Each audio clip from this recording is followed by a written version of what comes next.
Okay, this lesson for the Koine Project Class will look at a mind that disassociates itself away from dead works and then minds in association with God.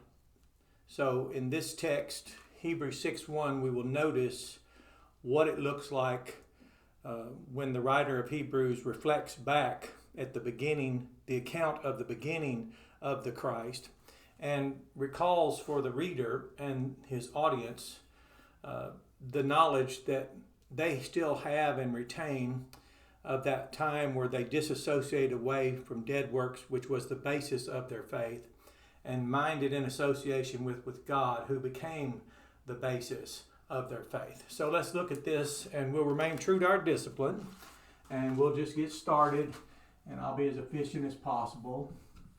So we have wherefore, and then this is just sometimes translated leaving or releasing or forgiving. So in this case, we'll just say leaving,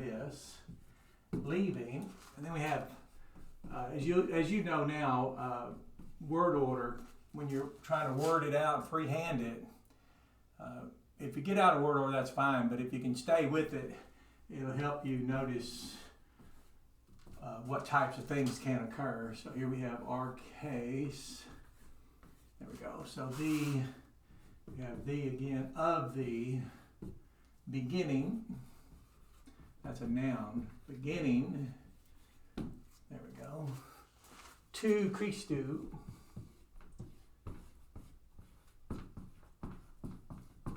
There we go. Of the Christ. Of the Christ, and then the noun with which this definite article belongs, or to which it belongs, is logon, which is the accusative of logos. And what we'll do is, in this case, I'll just remind you that, so it's the account. So by leaving, let's just put that, by leaving the account of the beginning of the Christ, there we go, then he's telling them upon teleo,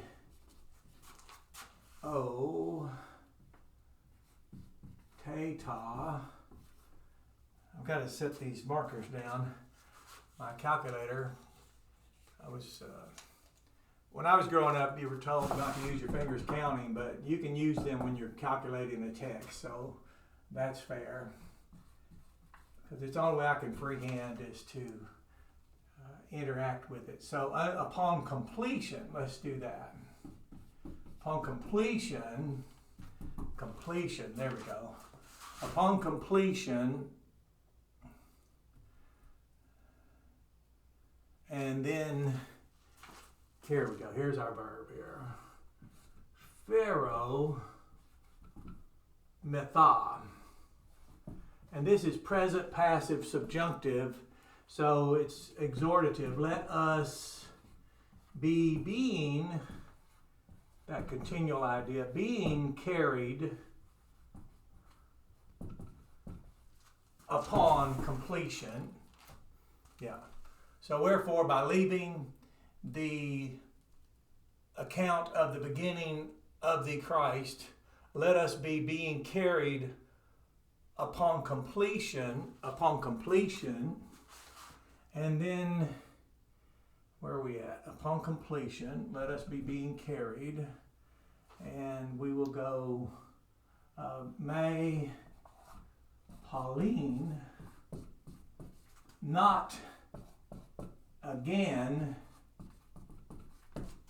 And then we have this word, themelion, a foundation, and it's a kind of foundation, a quality, and we'll have it defined in just a moment. That is, we'll see the components that we're being called to notice that qualify this for emphasis on the quality. A foundation, and there's a very long word here, but it's a simple word.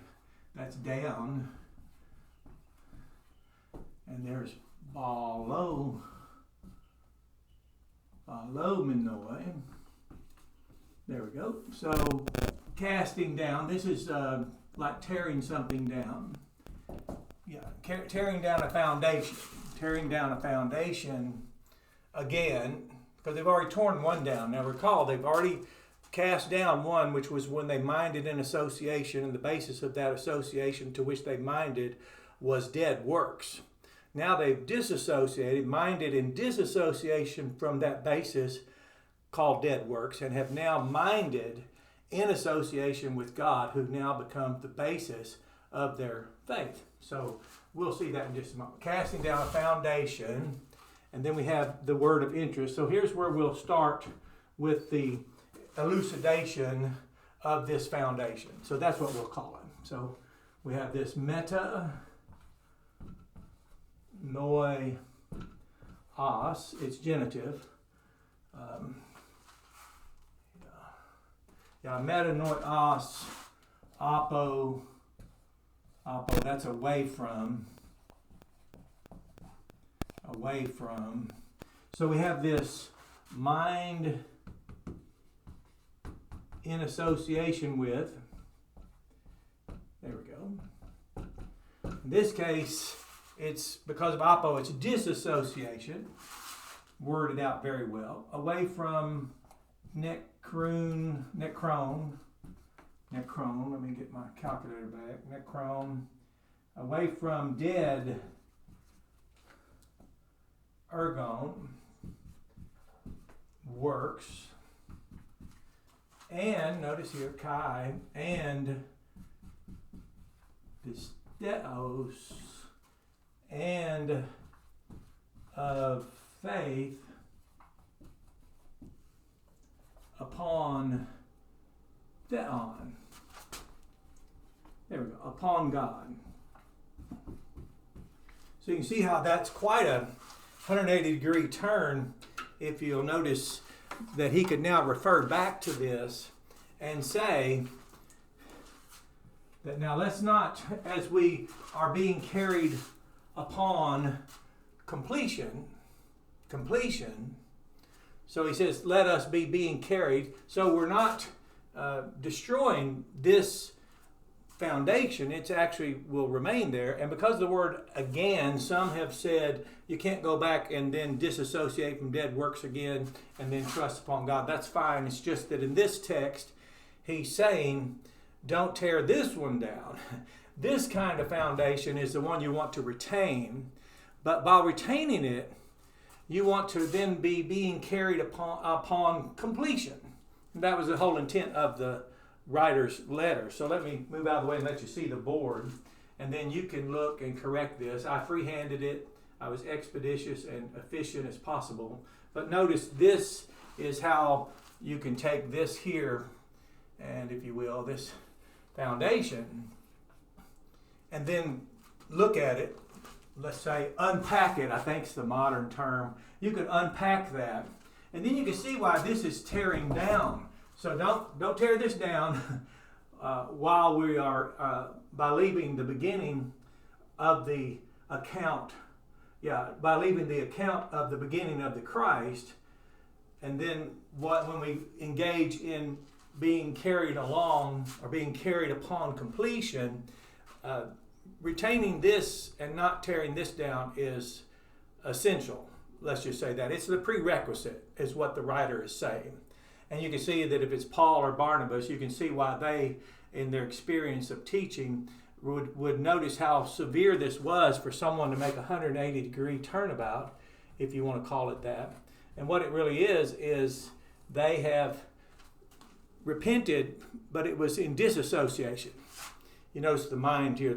Now I'm not minding in associating, because you remember after Christ was crucified, those who continued to go in the temple and the professional religionists of the day, Pharisee, Sadducee, whatever all they were, they continued to mock Christ's death and crucifixion by continuing to offer sacrifices in the temple as though Jesus was not the Lamb from God that would finish the work, fulfill the law, fulfill all righteousness. So they were mocking him by continuing animal sacrifices that were pointing to the Messiah that they were looking forward to, because their economy had become built on hyping a future that they never intended to allow people to have. As even Jesus said, you all are preventing those who are entering the kingdom of God from entering the kingdom of God. They were denying people to be that privilege of being under the reign of Christ, those who desired for him to reign over them. They were denying that. They had converted the temple into a den of thieves, a house of merchandise, and were exploiting the people. So it's very easy to have this historical context, but also to notice how powerful this is for them to have minded in disassociation from a basis of trust, which was dead works. Here, this was their basis of dead works, and all this is the mind. And to diminish the power of what occurs when a mind is persuaded is to misunderstand the power of the mind. As one good teacher said, it's very difficult to suppose that someone has been persuaded to believe something and then have a mind that is in association with that, subsequent to it, and in the process of being persuaded, and then to not see the action that follows. In this case, the action that follows is they then have this as the basis. Their faith, the basis of their faith now is upon God. So they went from their basis of their faith was dead works, and now it's that. That's very radical, that's very powerful, and that is the demonstration of the power of the gospel, which there's the power. So when we talk about the power of men or the ability, we're probably just simply preoccupied with something much less than the power of God unto salvation that is intrinsically inherent within the gospel of the glory of Christ. So you have a blessed day and enjoy this lesson.